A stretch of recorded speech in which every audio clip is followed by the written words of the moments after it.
from verse 1.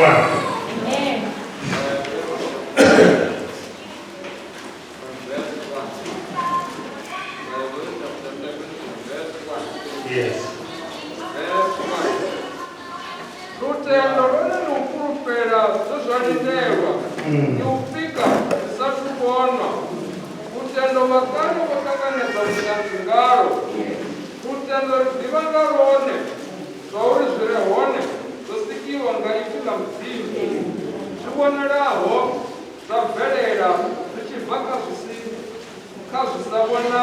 Verse 6.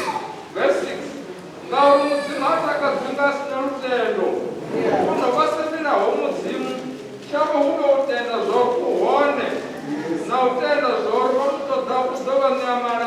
Verse 8. Verse 8. Ingarutendo Abraham akifazwa obinjwa. Amfurwa shamboni leafuzo njala befalawe. Amfurwa sadirune aya. Ingarutendo akidureke mutsinda semutya kubarazone. Langa silawe azbrazitumbani elina Isaka na Yakobo. Bebanga ene. Bebata ifamba balero. Yeneyo. 10. Ngapuri kwaba orindana muntu woti ko wafata we mutei wawo amupati wawo abamuzimu. Amen. Hallelujah. Romans chapter 4 from verse 16. Romans chapter 4 from verse 16. Verse 16. Atsina uga utendani uri ube kutoka kuchego uri zvezva kuzvidova hone ave makumbuko pasisirwa hobana vaAbrahamu vose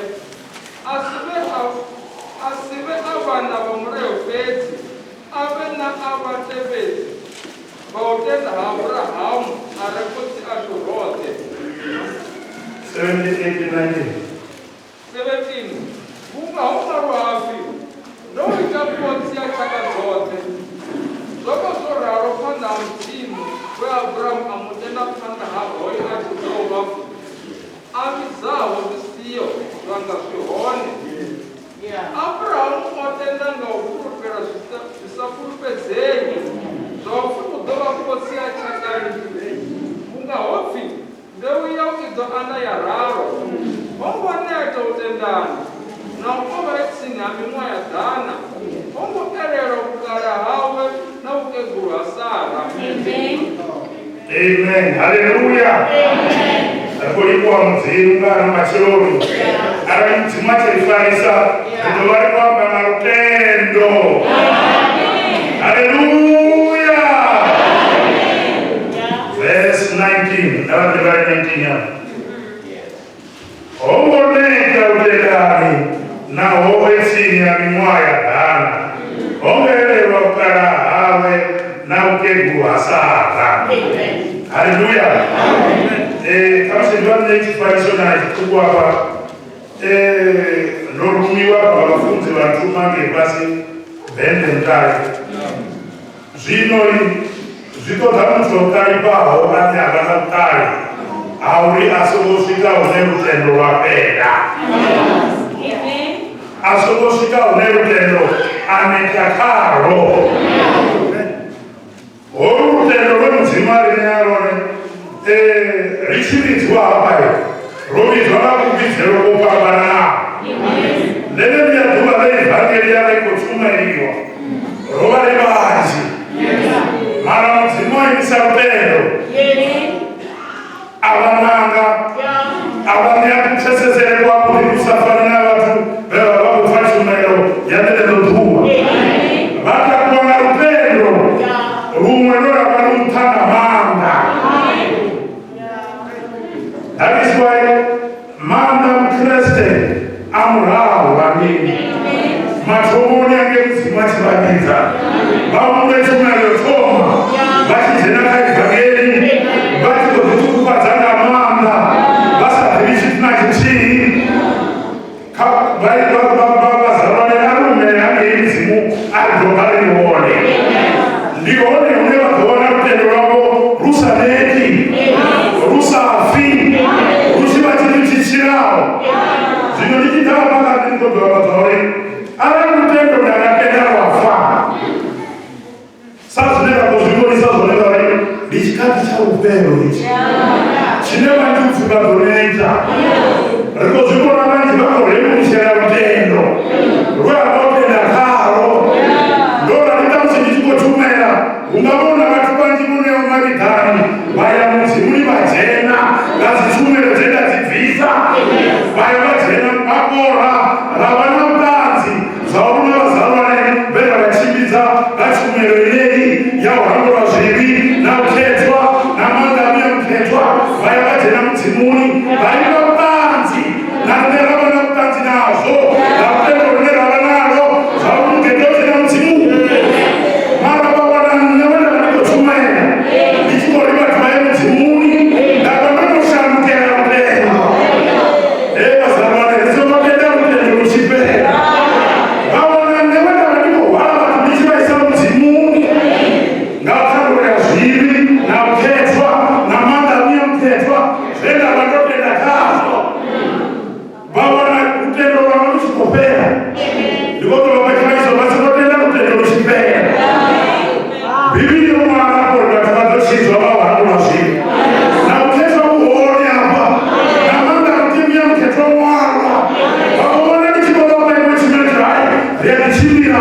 Niso kwa hakunashika. Kwa ya mzimu. Baki niso kwa utendo wa mama pera. Na mzimu na kinasi kino ria kino pera. Utendo ni transport pera kwa mzimu. Bishitu chinechimu na wachichingachi na msumo. Tamuzi ndiwafanya isezenauri. Awali mwane wasatotendauri. Bafandara. Badola muswa. Kanalala urotu. Batofana ya urotu. Utendo wangolofa. Awali bafadora.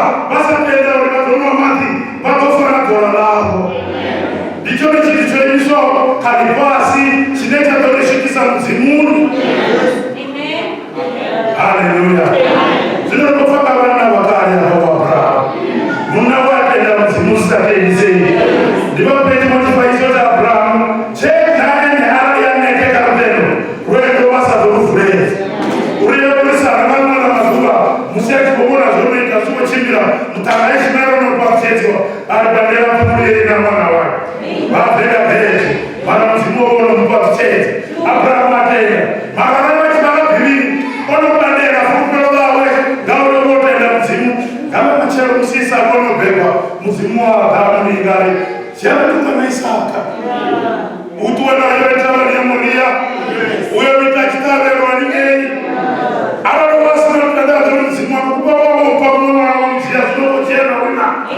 Mutanga munawa hote na mzimu wa kukupera mzimu. Ewa salonete ne mzimu tendo washu. Wasa watenda mtendo mshipera. Wasa watenda mtendo mshifa. Na wachone chineka tendo mshikiza mzimu. Hapa ni hapa. Utomani shima. Uyo fuleza ni shima. Wasa watenda mtendo na mtuhopa. Bachi ya mwashiri. Lone mneva wana mama.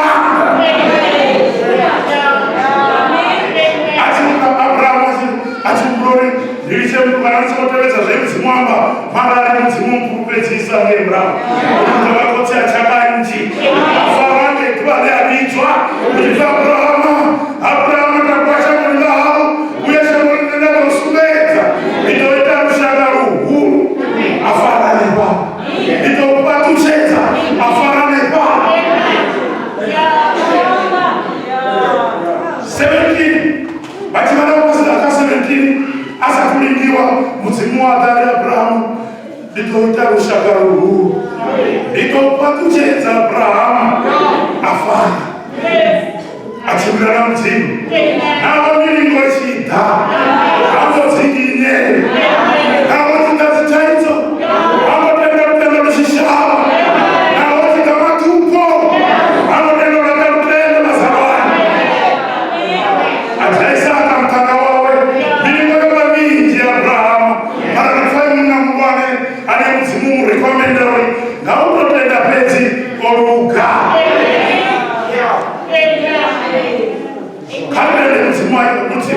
Kartele msimu achiruka. Na uko tenda pezi. Ichikicho kwa utenda mzimu. Ende ni chitu cholewa mamanda urata rutendo. Bashanukela rutendo. Rutendo rule bafusa. Bamoda babofa. Mzimu bafusa. Bachipa zinyango batetemera. Abafarika rutendo mzimu batetemera. Na mzimu batetemera.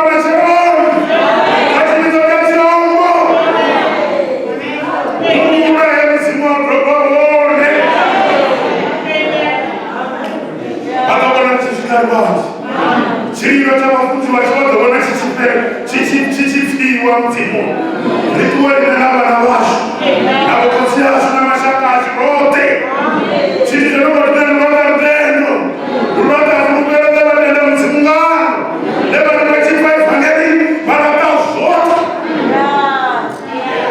murakutimiri vazalwana rutendo runyarugairotomu emudzimu achivaamura zvinhu vaona takura zvineche vaona kutenda ushumishiti rinotodzerera zvinhu zvacho rinotodzerera mishumo yacho aikona uri munotanga vanotambura vomura kutenda mudzimu wanga fulamento ukolva fulamento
Kati ya zindani.